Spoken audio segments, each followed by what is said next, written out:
And our old friend Neil McCabe is on the line with us, conservative columnist, townhall.com, editor of the Washington Mercury news site, thewashingtonmercury.com. Thank you, Daniel. And Dr. McCabe, welcome back to the program. Excited, Tom. Nice to have you with us. So I understand that there are, more than a few conservatives out there who are concerned about Mike Pence and his future. Now, the interesting photo, there's a photo of Mike Pence signing the anti-gay law, and there's a bunch of lobbyists standing behind him. He refuses to identify who they are, so the photo has now been published, and one of them is Micah Clark. He believes homosexuality is a treatable disorder, publicly raged against a lesbian high school student over a prom tux. Another is Kurt Smith. He equates homosexuality with bestiality and adultery, helped write the bill. Eric Miller distributed a fear flyer claiming that pastors could be jailed for preaching against homosexuality. What's going on here? I'm not sure. Are we talking about the religious freedom bill in Indiana? Yes, sir. Because what I think Governor Pence was trying to do is there was a federal law signed by President Clinton that the Supreme Court ruled did not sorry, apply Mike. to the Sorry, state. Neil. No, and it did not. That law had to do with Indians using peyote. It had nothing to do with homosexuality. But conscience. Just because it has the word religious in it. Go ahead. I'm sorry. I'm interrupting you. No, but the federal attempts to preserve conscience have been, and so the states have gone ahead to preserve conscience on their own. That's nonsense. I think where it came up is that, frankly, Tom, what's happened These people are not trying to eat peyote, Neil. This has got nothing to do with Bill Clinton or 1993. This is a law that was written by a bunch of anti-gay lobbyists, is signed into law by Mike Pence, a former right-wing talk show host, that basically says that businesses in Indiana, A, are persons, B, can have religions, and as part of their religion, they can refuse to serve gay people. Frankly, I can't find that in the New Testament, but maybe it's there. Well, I mean, I think you can't compel someone to do something. I mean, I was going to talk to you. Yes, you can. Federal You absolutely can, Neil. You absolutely can. If you refuse to stop for a red light, a police officer can compel you to do so. Well, if a man comes into a Jewish deli wearing an SS uniform, he must be served. And if they refuse to serve him, you would lock them in jail. What does an SS uniform have to do with religion? Well, what if there are laws, Neil, in every state in the union. There are laws against disruptive behavior. I can find things offensive, whether it has to do with religion or not. And so if someone does not want to participate in, say, a gay wedding, they shouldn't have to be forced to participate. No, you're talking apples and oranges. There's a world of difference between putting a sign out front that says no shoes, no service, no shirt, no service, gay arm, no service. No problem with that. That's a completely different thing from putting a sign in the window that says, if when you're at home, you're sleeping with somebody of the same sex, you can't come in our store.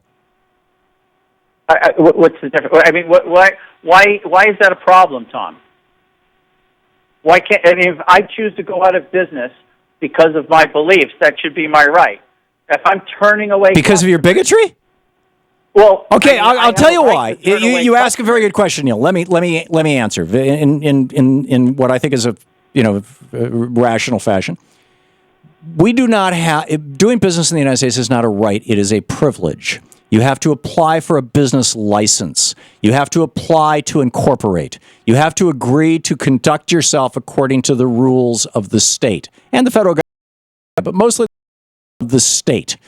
If you're going to conduct business, the state say that there are certain things in business that you can't any longer say, sorry, only white people at this lunch counter. You can't any longer say, sorry, only white people at this bathroom. You can't, the list goes on.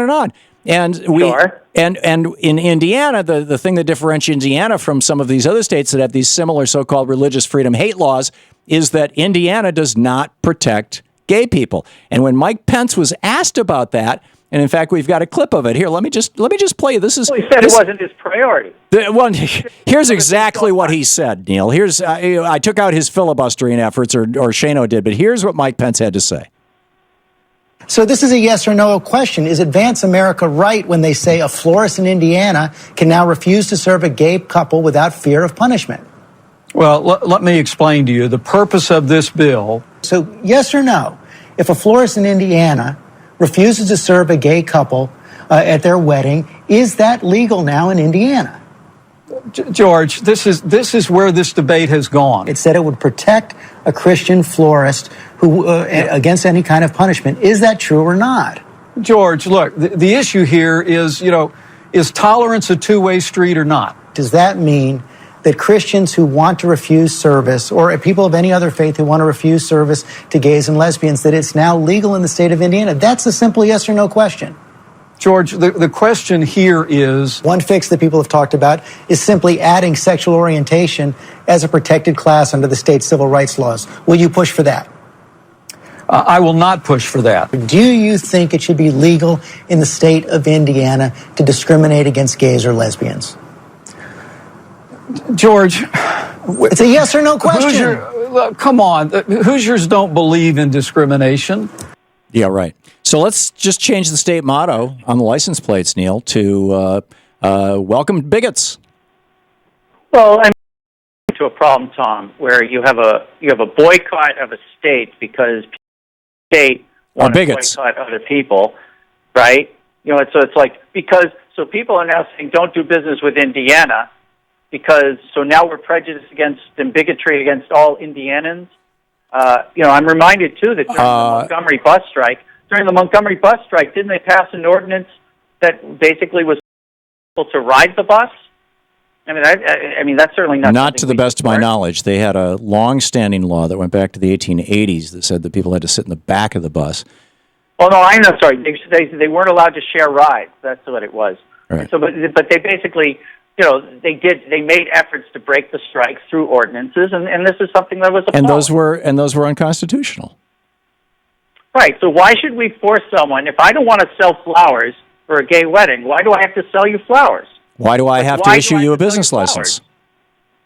If I'm the Secretary of State, why do I have to issue you a business license if you want to do a bigoted business?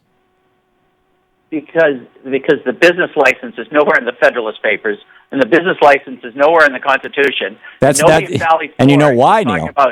Nobody at Valley Forge is talking about, well, we should probably have a country where you need a business license. And you know why, Neil? Why? Because we fought the American Revolution against the world's largest corporation, the British East India Company.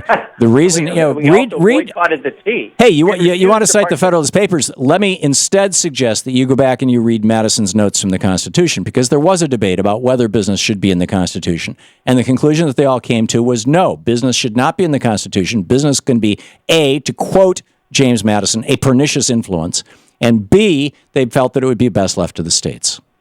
Well, he also called for a commercial republic, Tom, and that was Madison, because your dollar is worth my dollar, and your bigotry is my profit if I choose to exploit it. Our federal government was not issuing dollars in 1789. You may have said shilling, and so I'm sorry for that. But I think the important point, though, Tom, the states were issuing. Is that if someone wants to turn away business, they should have that right. You are not forced to engage in commerce that you don't want to. I mean, So you think we should go back to no blacks at this lunch counter? I absolutely not, and I think... There's a lot of Mormons who believe that blackness is the sign of Cain. It was the official Mormon doctrine for over 100 years. I've heard stories about Irish need not apply too, and somehow we got an Irish president. Okay. Neil McCabe, conservative columnist, townhall.com, editor of the Washington Mercury News, thewashingtonmercury.com. Thank you, Neil.